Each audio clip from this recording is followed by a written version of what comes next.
Looking forward to an academically successful school year.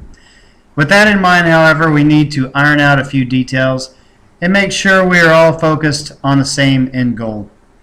Today we're going to delve into backward design.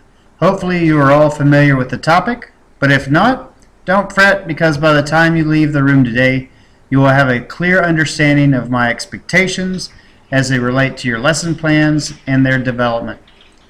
Backward design is fundamentally about how we as educators go about doing our jobs. An insightful professor of mine once said, "The state and the district control what is taught, and the district controls when.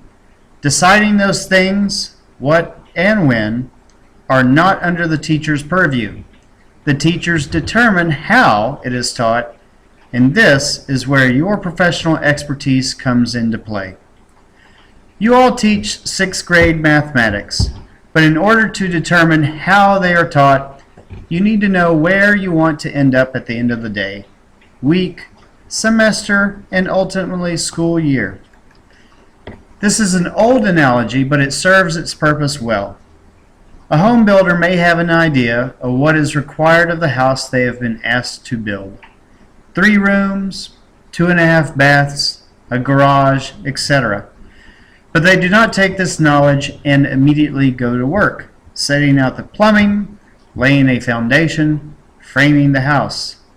They have to have a plan, blueprints of what the home is supposed to look like and be when they are finished.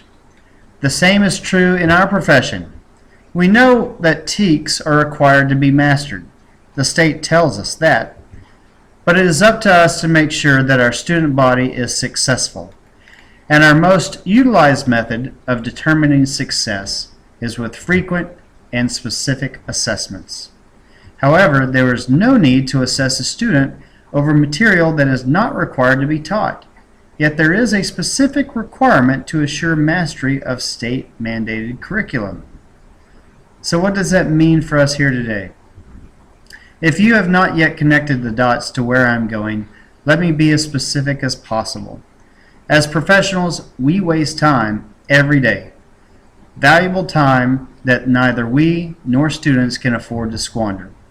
Because they pass through our halls and our lives so quickly, we need to make sure that each and every moment we share with them is valuable and meaningful in relation to the curriculum that they are required to master. In that vein, we must design our teaching from the end to the beginning, from the final assessment to the first lesson, and exactly in that order. So let's take a look at an example and see if I can shed some light on the process and my expectations. Section 111.22b1 of our 6th grade mathematics TEKS tells us that students must master number operation and quantitative reasoning. The student will be able to represent and use rational numbers in a variety of equivalent forms, and the student is expected to A. Compare and order non-negative rational numbers, B. Generate equivalent forms of rational numbers including whole numbers, fractions, and decimals, C. Use integers to represent real-life situations, D. Write prime factorizations using exponents, E. Identify factors of a positive integer, common factors, and the greatest common factor of a set of positive integers.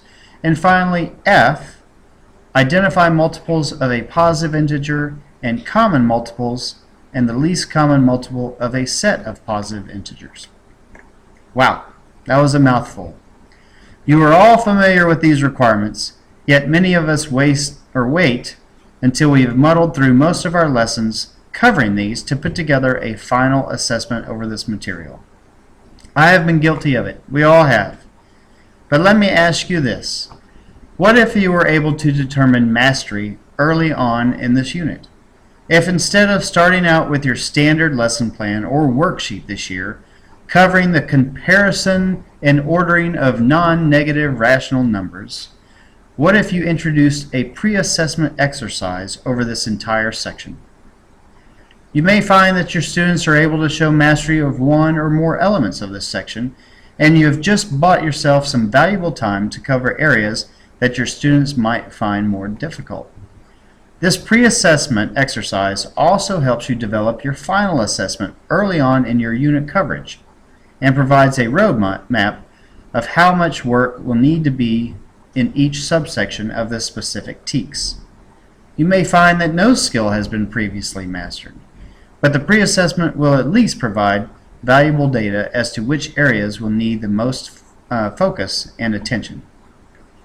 Once you have pre-assessed your class, you may now look to develop specific assessments for each subsection of the TEKS to be taught. There again, because time is so valuable, we do not want to test something that has already been mastered.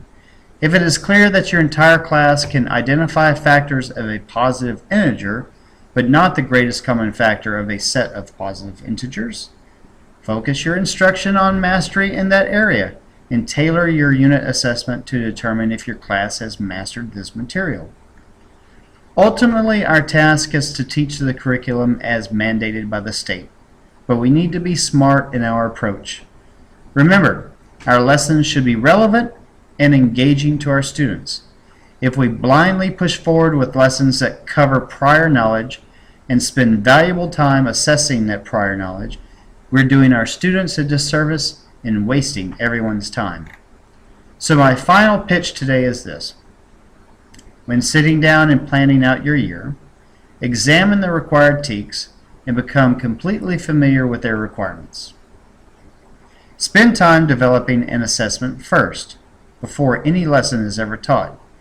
Then reverse engineer your lessons. If you do not have to recreate the wheel, then don't. Acknowledge mastery early on. Determine which areas will likely need extra attention and create your assessments before ever sitting down with your lesson planner. If you follow this process, you will reclaim valuable time and find that your lessons are more relevant and more productive. Just before our meeting today, I emailed each of you several detailed examples of how other master teachers have worked through this process. Take some time and look over those.